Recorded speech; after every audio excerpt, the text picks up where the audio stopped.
Salve, sono il dottor Mario Fabi, il direttore sanitario dell'ospedale Santa Scolastica di Cassino.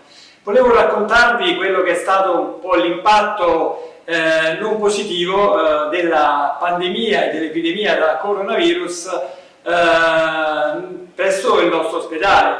Quando praticamente abbiamo scoperto che questo virus in qualche modo stava producendo una serie di situazioni spiacevoli e quindi si stava diffondendo, chiaramente nessuno di noi era preparato, diciamo, ad affrontare questo tipo di epidemia.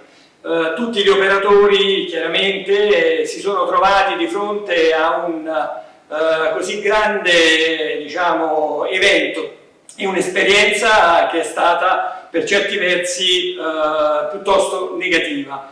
Però grazie all'impegno e all'abnegazione di tutto il personale di questo ospedale, dall'ausiliario all'infermiere, ai medici e anche agli amministrativi, si è riusciti a fronteggiare questa situazione che all'inizio è stata veramente devastante, sia dal punto di vista professionale, clinico, ma soprattutto dal punto di vista umano. Umano perché la chiusura, il lockdown a cui siamo stati costretti e sottoposti ha praticamente chiuso una serie di attività di elezione e quindi l'accesso ai cittadini alle prestazioni sanitarie e soprattutto la visita praticamente dei parenti ai propri familiari ricoverati. Questo chiaramente ha creato non poche problematiche per la gestione dei genti stessi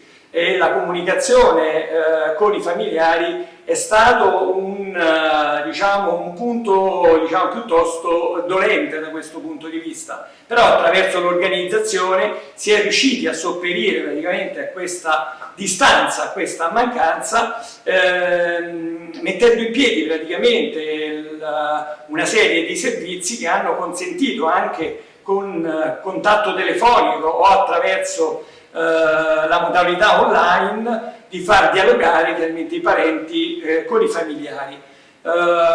Questo ha facilitato chiaramente i rapporti e ha soprattutto in qualche modo alleviato quelle che sono le sofferenze, sono state le sofferenze dei pazienti ricoverati. Questo chiaramente ha avuto un'evoluzione nel periodo praticamente in cui siamo stati sottoposti al lockdown. La situazione è stata piuttosto complicata. Poi con l'evolversi, diciamo, e con il passare del tempo e delle settimane, il periodo estivo ci ha consentito in qualche modo di alleviare un po' queste sofferenze perché si è avuta una minore pressione praticamente dell'epidemia in generale sulle strutture ospedaliere, ma sul territorio in generale. Successivamente, con l'inizio poi dell'autunno, abbiamo chiaramente avuto la seconda ondata dell'epidemia e questo ha portato, diciamo, in qualche modo gli organi istituzionali, soprattutto la Regione Lazio e successivamente la nostra azienda, ad assumere delle decisioni che hanno portato anche l'ospedale di Cassino a convertirsi in ospedale parzialmente Covid. Per cui abbiamo vissuto questa esperienza diretta, diciamo, della cura e del malato Covid che ha sicuramente arricchito da questo punto di vista, sia professionale ma anche umano, ulteriormente le nostre conoscenze. Siamo arrivati fino alla fine, diciamo, dell'anno, quindi del mese di dicembre, in cui si sono cominciati ad avere i primi effetti, no, dello studio che è stato in qualche modo messo in campo da molte società scientifiche e molte industrie con praticamente la produzione dei primi vaccini.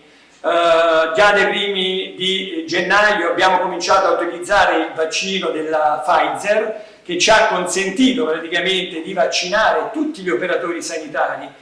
Gli operatori sanitari che sono il primo, diciamo, la prima barriera di difesa contro il coronavirus a favore dei pazienti chiaramente ricoverati. Siamo riusciti nel mese di gennaio a vaccinare praticamente quasi tutto il personale dell'ospedale di Cassino, molti operatori del territorio e molti operatori anche delle case di cura che insistono sul territorio cassinate. Come capirete, la vaccinazione è un fatto, diciamo, fondamentale ed epocale per sconfiggere questa grave patologia. Invito tutti a vaccinarsi. Io ho fatto, come lo hanno fatto centinaia di operatori di questo ospedale, perché è fondamentale vaccinarsi per riprenderci finalmente, fra qualche settimana speriamo, la nostra libertà e tornarci ad abbracciare. Vacciniamoci quindi.